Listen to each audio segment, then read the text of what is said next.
Howdy, it's Kyle talking about some lesser known towns on some lesser known lakes. Some of these might not be truly obscure, but I doubt that any of these are known outside of the state in which they are, or maybe not even throughout their entire state. I've talked a lot about the Great Lakes on this channel, but I want to give some love to some smaller, lesser known lakes. So no discussion of the Great Salt Lake or Lake Okeechobee, Lake Tahoe, Lake Pondere, or Lake St. Clair. Not even some of the smaller towns on smaller lakes if they're more well known, such as upstate New York's Tupper Lake, Saranac Lake, or Lake Placid. So here I want to talk about some places that aren't very well known. These are not resort towns. These are often not very wealthy places, just a lesser known lake with a nice little town on it. So let's give some love to some obscure towns on some obscure lakes.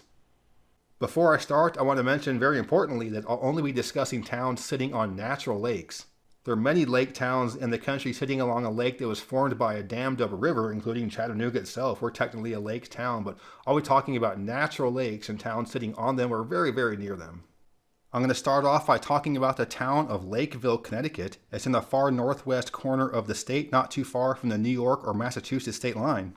It sits on the shores of Lake Wanascopamuk, which I'm sure is exactly how it's pronounced. It's the deepest natural lake in Connecticut. It's about 348 acres in surface area and about 102 feet deep. It's a very small town with about 1,000 people that are permanent residents. This is not a huge weekend hangout spot, not a ton of lake rentals and big party atmosphere on the lake. There are many lakes in this corner of the state, but some of the other ones are more heavily visited or more lived upon or have more rental homes on them. The main beach right there is called the Salisbury Town Grove, and the main township near there is the town of Salisbury. With it being such a small town, there is very little development. There's no true downtown, but there are some nice historic buildings in the town. The town itself is not super wealthy, but there are some pretty nice expensive homes right there along the lake with private docks. This is the most mountainous portion of the state, with the Taconic Mountains being the range there. It's a sub-range of the Appalachians, but not part of the Berkshires or the Green Mountains. And with it having some mountainous scenic beauty, the Appalachian Trail goes right through this area, going through the town of Salisbury.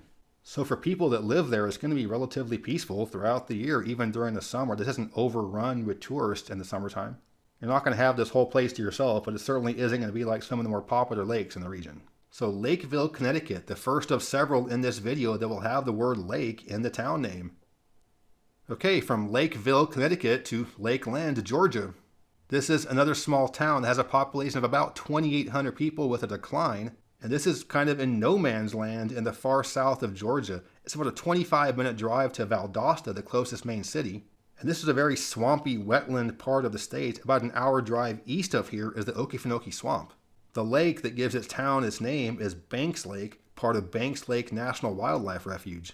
This is a blackwater swamp, has cypress trees growing in the water, so some of those cypress things sticking out of the water that don't have any vegetation on them are called knees. And as you can imagine, in a lake in this part of the country, plenty of alligators call it home.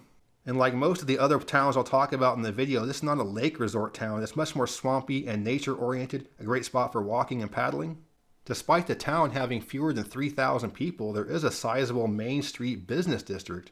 This isn't exactly downtown Chicago, but more than you would expect for a town of 3,000 people. This is a very poor part of Georgia, but this town is not super poor. Right nearby is Moody Air Force Base, kind of propping up the economy of this small town. The Air Force Base itself is on the opposite side of the lake as the town of Lakeland, and it isn't along the lake itself, but it is a major employer for the town. So if you want some off-the-beaten-path, swampy lake nature, check out Lakeland, Georgia, in the south end of the state. Now I'm going to head to the northwest and Coolin, Idaho, which sits on the shores of Lower Priest Lake. If there's a Lower Priest Lake, that means there's an Upper Priest Lake as well, and there is a small channel that connects the two, and this is a glacial lake. And like many glacial lakes in this part of the country, it's pretty deep. It has a depth of 370 feet. And this is a very small town. Only about 140 people live there permanently. There are a decent number of second homes, not a huge resort area. It has small town tourist infrastructure, a small dock and boat rentals. And I guess you could call this the downtown of Coolin, home to Leonard Paul that has it all. It's a bar and grill, liquor store, grocery store, and you can buy lottery tickets there. And overall, the town just has the basics. A few diners, coffee shops, some auto service, and a post office. You also have some water sports rentals, and there are some islands in the lake that's possible to paddle or take a powerboat to. The lake itself has many other small developments and marinas and other spots where there are a handful of second homes, but Coolin is the only true town on the lake. The east shore of the lake is more state park and nature oriented. There are plenty of boat launches there, but the west side has a little more development. In the same region is Lake Pend Oreille. This is a much more popular hangout type lake spot, many more second homes, much more development there, much busier during the summer. So if you want a nice, gorgeous lake with some beautiful scenery all around, but not enormous crowds, check out the town of Coolin, Idaho along Priest Lake. Next, I'm going to Iowa and the town of Spirit Lake in the northwestern portion of the state. The town has a population of about 5,500 people with some growth. And that's not common in the rural Midwest. In fact, all of the surrounding counties of Spirit Lake are losing population. There are 3 main lakes in this area. The largest one is East Okoboji Lake, about 1,835 acres in area. And this is part of the Iowa Great Lakes region, some natural glacier lakes that were formed after the last ice age. And because of the large size of these lakes and where it's located, you can see them very easily from a satellite image. Although it's worth pointing out that the town of Spirit Lake is not along the shores of Spirit Lake itself, it's on, again, East Okoboji Lake. And it's worth pointing out that between the north end of this lake and the south end of the actual water body, Spirit Lake, there is a small isthmus. And the town of Spirit Lake is a really nice small town. It has a really nice main street. And like pretty much all the other towns I'll mention in this video, this isn't a fancy lake resort type town with millionaire second homes. And the main player in what keeps this town's economy going is Indian Motorcycles. This is a subsidiary of Polaris, and the big manufacturing plant for Indian Cycles is in Spirit Lake. So a really nice town on a nice lake with a big manufacturing plant and a pretty solid economy makes Spirit Lake a really nice town in Iowa. And now for a double dip in Iowa, I'm going to hop on US 71 and drive an hour and a quarter south to the town of Storm Lake. The town itself has about 12,000 people, making it the biggest town I'll mention in this video, and it is growing. The lake itself is pretty round. It's about 5.5 square miles in surface area. And this is another one where it's easily viewable from a satellite image. And this town is very interesting. It's the most diverse city in all of Iowa. It's about 50% non-white. And there's a lot of diversity in the non-white population. There's a large Hispanic population. There's a decent-sized Asian population, largely Hmong, and there's also a decent-sized Micronesian population. And so why is that? Why is there a large Micronesian population in this small town? Well, a lot of them work for the Tyson Foods slaughterhouse. And when I heard about this decent-sized Micronesian population in Spirit Lake, it made me think of a decent-sized Marshallese population in Arkansas. There's a fairly large population of people from the Marshall Islands working in northwestern Arkansas. Where do they work? Tyson Slaughterhouse. Tyson Foods is known for being one of the absolute worst companies in America, and the fact that they have these large populations of people from small Pacific islands working their slaughterhouses gives me even more pause. But nonetheless, a slaughterhouse is a reliable job, and the economy of Storm Lake is pretty solid. And despite this town being so small, it does have a relatively diversified economy. Again, the Tyson Foods slaughterhouse, but it's also home to Buena Vista University, a small private university with 2,000 students. And with it being right there on a large lake, there is a decent tourist infrastructure there as well. It's pretty small scale stuff, a marina, some boat rentals, water sports, bait and tackle shops. And something that bucks some of the trends is normally a town like this that has a lot of immigrants, many refugees, you often have a very high poverty rate. But no, actually Storm Lake has an 8% poverty rate, which is less than the 11% average for the Iowa state. And this is just a really cool little town. They have a big plan for their downtown. There's a really nice farmer's market. I think having all that diversity gives it a unique feel for Iowa and makes Storm Lake one of the coolest towns in the region. So Iowa might not be the first state you think of when you think of really nice lake towns, but there are 2 really nice ones an hour drive apart from each other, Spirit Lake and now Storm Lake. Next, I'm going to California to an obscure town I had never heard of before this video. The name of the town is Spaulding. It's in the northeastern portion of the state. It only has about 200 people living there permanently. It sits along the shores of Eagle Lake, a pretty large lake, about 37.5 square miles surface area, and it's about 85 feet deep. And this is a major middle of nowhere. The closest town is a 40-minute drive away. It's called Susanville, and that only has 12,000 people. The closest kind of decent-sized town is Reno, Nevada, 2-hour drive away. And Eagle Lake is what's referred to as an endorheic lake. It has no outflow and very high salinity. And a lake like this, theoretically, could dry up during severe drought. You have a lot of evaporation on this lake and you don't have much rain bringing water back into it, it can dry up. And something else I find interesting is that Google Street View hasn't been there since 2007. But why that's really interesting is that was just before the housing crash, so I think they were building this place up as recently as 2007. If you look at more recent views, you can see not much development there, so I think this was something that was planned but then never went anywhere because of the housing crash. And this isn't truly a town, I guess. There's some residential developments and a handful of businesses, but not really a downtown, certainly. Unless you call this downtown, in towns this size, just having two businesses adjacent to each other, well, that's the CBD. And this is absurdly cheap for California. Even compared to other parts of the country, this is pretty cheap. But again, you're in the middle of absolute nowhere. So if you can work from home and have a satellite dish, you want a cheap house on a halfway decent lake with not the most beautiful scenery in the world, but people will leave you alone, check out Spaulding, California. Next, I'm going to Lake Placid, Florida. This is a small town in the southern interior of the state, approximately halfway between Tampa and Palm Beach, maybe a 2-hour drive northwest of Lake Okeechobee. There are about 2,400 people in the town, and yes, the town was named after Lake Placid, New York. Despite the town being named Lake Placid, the lake that's actually named Lake Placid is south of the city. The lake that the city sits on is called Lake June and Winter. And this town is located in Highlands County, the highest elevation on the Florida Peninsula, with the town of Lake Placid sitting at 173 feet. The town of Lake Placid is surrounded by many lakes. The largest is again that Lake June and Winter, about 3,700 acres. The town of Lake Placid has a nice main street, some nice shops and local restaurants. It's not super rich, but there are some nice areas with some pretty expensive lakefront homes. So the ones right along the lake often have a private dock so they can have their own boat, but man, some of these aren't protected with a fence. Gators come up right up to your door. It's also worth pointing out the beautiful Lake Placid Tower. It stands at maybe 240 or 270 feet, nobody knows, nobody cares to measure. And it was built as an observation tower and tourist attraction. Seriously, some guy built this thing thinking people would come to Lake Placid, Florida to check out these beautiful views. And in shocking surprise, the attraction failed. But again, the town itself is pretty nice, plenty of fresh water around there, and a pretty nice town for this part of the state, Lake Placid, Florida. Next, I'm going to New York State and the village of Perry. There are about 5,800 people in the town, and it's declining. It sits along the shores of Silver Lake, which is the westernmost of the Finger Lakes of New York. And you can see from this satellite image why they're called the Finger Lakes. These are long, skinny lakes that are of glacial formation. Silver Lake is about 836 acres and only about 37 feet deep. Along the lakeshore, the town has a public beach and dock.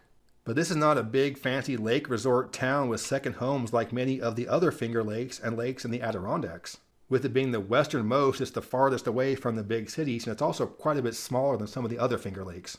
Technically speaking, the town of Silver Lake is the part right along the lake, but this is more of a residential development and not really the town with the businesses itself. And the town of Perry does have a really nice historic downtown, and it's a much older town than most of the other Finger Lakes towns.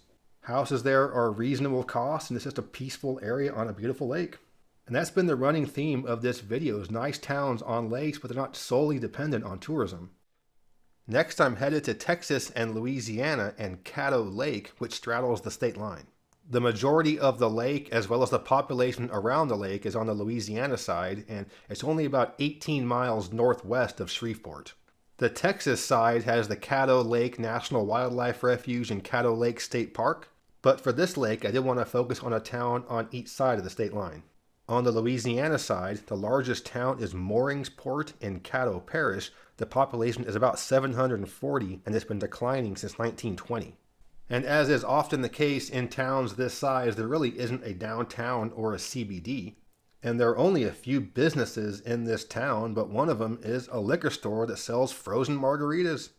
But the Texas side has the more interesting town, if not just because of the name, Uncertain. And it's hard to call this place a true town. There are only 85 people that live there with a decline. There were 200 people there in 1970. But this is just a small little lakefront development, a handful of marinas and bait and tackle shop type things. So you have the Uncertain City Hall, Uncertain Volunteer Fire Department, Uncertain Flea Market, but unfortunately the town is too small for a post office, so if you live there you don't have an uncertain address. But the main reason I want to talk about this is the actual lake itself. And this poor lake just can't catch a break. It's been through it all. It's a natural wetland swampy type lake that was dammed up naturally by a huge log jam upriver. The government comes in to make a dam to help alter the flow so people don't get flooded out, but this causes the whole lake itself to be altered, so it's not completely natural now. And then oil was discovered underneath the lake. A company came in, drilled, and disturbed the lake, and then deserted the lake because there really wasn't that much oil there. And then there was an ammunition plant on the lakeshore that further polluted the lake with some of its waste. And if that wasn't enough, there was an invasive weed brought to the lake by boaters. The lake is currently largely preserved and is undergoing long-term preservation, but it only takes a few years to ruin it and over a century to revitalize it. So poor Caddo Lake, you've been through a whole lot, but you're still hanging in there, man, but the future might be uncertain.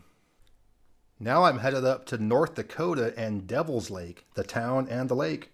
There are about 7,300 people in the town with some slight growth, and the lake itself is another endorheic basin, so it's a kind of lake that has no outflow, so it has high salinity and variable levels.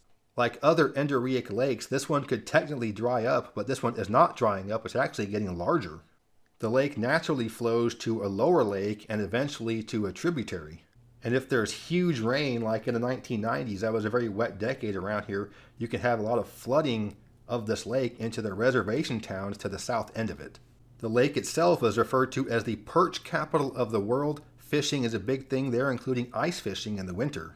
There's a large island in the lake called Graham's Island. It's about 960 acres, and this can technically be connected to the mainland in drought as a peninsula. And like most of the other ones I mentioned, this is definitely not some wealthy resort town. You don't have many second homes there. It's just regular people living on a lake. The downtown is pretty nice, a nice main street, especially compared to some of the other small towns in the Great Plains, which are largely losing population. And if you were to cruise around this town on Google Street View, you would swear it has more than 7,000 people. This seems like a much more vibrant downtown than a city that small. But that just goes along with some of the other towns I've mentioned. It's a nicer town than some of the other towns in the region that aren't on a lake. Maybe just having the lake there has a psychological effect, makes it more desirable, makes the town a little bit nicer. I don't know, but some of these lake towns are nicer than some of these other towns not on a lake. So Devil's Lake, another nice lake town in the Great Plains. Now I'm going back to New England to the last town I'll be discussing in this video, and that's Greenville, Maine. This is located at the far south end of a huge area of wilderness in northern Maine. The town sits on Moosehead Lake, which is the largest lake in the state and the second largest lake in New England after only Lake Champlain. The surface area of the lake is 118 square miles and it's about 246 feet deep, so pretty big lake. The population of the town is about 1,400 and it is declining. This one has more of a real town feel to it. There's an actual downtown with a central business district. There's a little more of a second home type feeling here, but certainly not a big lake resort town. And with that, like all the other towns I mentioned, it's not very wealthy and it has a fairly small tourist infrastructure with some lodges, some marinas around the lake, a couple of state parks. There are 80 islands in Moosehead Lake. The largest ones are Sugar Island and Deer Island, and you can go to those by paddling, and there are campgrounds on the islands. And this is a really cute type town, and unlike most of the other ones I mentioned, the central business district, the downtown, is basically right there on the lakeshore. The mountains in the area are the Longfellow Mountains, and this is the subrange of the Appalachians. And northern Maine is one of just 4 areas of large wilderness in the eastern U.S. So once you get north of Greenville and Moosehead Lake, it gets really deep wilderness. I find it very interesting that there are a lot of spring fields in the country, and most of them really aren't that nice. There are a lot of Greenvilles in the country, and most of them are quite nice, including Greenville, Maine, right there on Moosehead Lake. So that was my look at a handful of lesser known towns on some lesser known lakes. And of course, there are way more of these than I can do in this video. I'll probably come back to this topic again at some point. There's certainly no shortage of obscure towns on obscure lakes. But if you enjoyed this video, please give me a thumbs up to let me know you approve, and subscribe to this channel if you're interested in learning more about geography from a nerd. But yeah, thanks for watching. Geography King, signing out. I'd like to give a special thanks to my superior patrons for their support, especially Nathan C. Thank you very much. Welcome to the club. If you're interested in becoming a superior patron or perhaps an Erie or Huron patron, check out my Patreon page. The link is in the description. As always, thank you very much.